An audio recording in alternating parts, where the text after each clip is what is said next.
નમસ્કાર, હું ડૉક્ટર કૌશલ Bhatt, paediatric physiotherapist Bhavnagar. ભાવનગરમાં કિડ્સ પીડિયાટ્રિક ફિઝિયોથેરાપી ક્લિનિક છેલ્લા 15 વર્ષથી કાર્યરત છે. કિડ્સ પીડિયાટ્રિક ફિઝિયોથેરાપી ક્લિનિકની અંદર જુદી જુદી સુવિધાઓ ઉપલબ્ધ છે. આ પોડકાસ્ટની સિરીઝના ભાગરૂપે ક્લિનિકમાં રીમિડિયલ એજ્યુકેશન કરાવતા રીમિડિયલ એજ્યુકેટર તૃષાબેન આજે આપણી સાથે છે. તો આજે આપણે એમની પાસેથી રીમિડિયલ એજ્યુકેશન એટલે શું અને કોને જરૂર પડે તે વિશે આજે આપણે સમજીશું. નમસ્કાર. રીમિડિયલ એજ્યુકેશન એટલે શું? નમસ્કાર.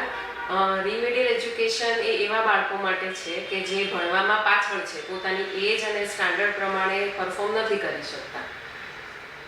તો રીમિડિયલ એજ્યુકેશન કોને કોને આપી શકાય?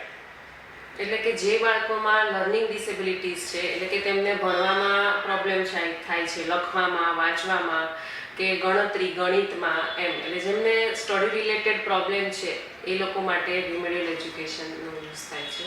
ઓકે, તો કયા કયા પ્રકારની લર્નિંગ ડિસેબિલિટી જોવા મળે? ડિસ્લેક્સિયા, ડિસ્ગ્રાફિયા, ડિસ્કેલ્ક્યુલિયા, એટલે કે જેને બસ એ જ તે કે જે લખી નથી શકતા પ્રોપરલી એજ પ્રમાણે, વાંચી નથી શકતા, જેટલું ગણિત આવડવું જોઈએ એટલું નથી આવડતું, એ બાળકો માટે.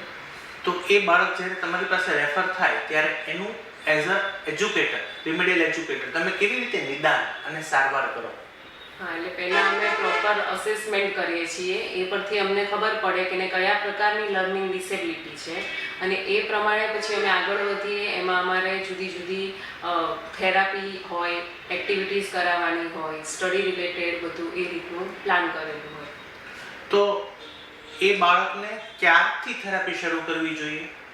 આમ તો જેટલું બને તેટલું જલ્દી. આ પહેલાં આઈડિયા પેરેન્ટ્સને અને સ્કૂલ ટીચરને આવી જતો હોય છે કે આમાં કંઈક પ્રોબ્લેમ છે બાળકમાં, એમ જે એજ પ્રમાણે પરફોર્મ નથી કરી શકતું. તો જેવું એમને ખ્યાલ આવે તો પેરેન્ટ્સે પીડિયાટ્રિશિયન કે પીડિયાટ્રિક ન્યુરોલોજીસ્ટ પાસે જઈને કન્સલ્ટ કરવું જોઈએ અને પછી તરત જ તે આવી રીતે રીમિડિયલ એજ્યુકેટર હોય એમની પાસે લઈને એમને મળવું જોઈએ કે જેથી કરીને નાની ઉંમરમાં, એટલે કે તેઓ સેકન્ડ કે થર્ડ સ્ટાન્ડર્ડમાં હોય ત્યારે જો એમને થેરાપી ચાલુ થઈ જાય તો આપણને ઝડપથી અને સારું રિઝલ્ટ આવી શકે. હવે મારા અનુભવ પ્રમાણે ઘણા પછી 8-9 સ્ટાન્ડર્ડમાં 14-15 વર્ષને થઈ જાય પછી ચાલુ કરે તો શું કે એટલું રિઝલ્ટ નથી આવતું.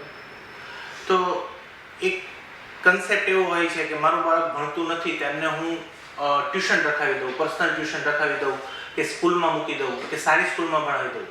તો મોટાભાગની સ્કૂલો સારી જ હોય છે, ઘણા બધા બાળકોને પર્સનલ ટ્યુશન પણ હોય છે. તો પર્સનલ ટ્યુશન અને રીમિડિયલ એજ્યુકેશન જે તમે પર્સનલી 1-to-1 કરો છો તો એમાં ફરક શું?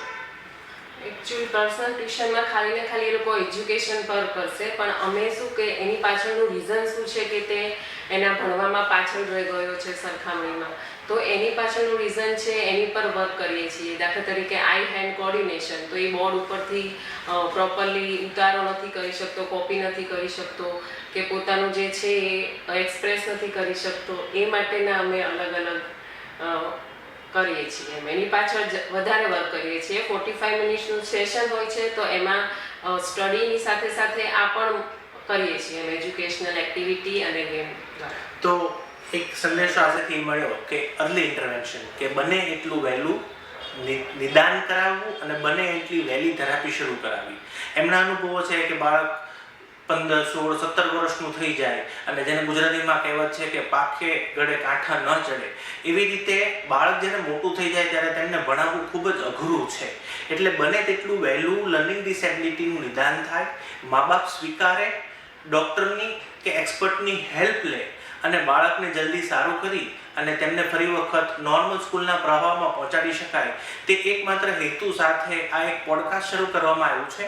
તો જે પણ બાળકોને તકલીફ હોય એ મા બાપ ચોક્કસથી તમારી આજુબાજુ જે પણ એક્સપર્ટ હોય તેમનો કોન્ટેક્ટ કરશો. આભાર.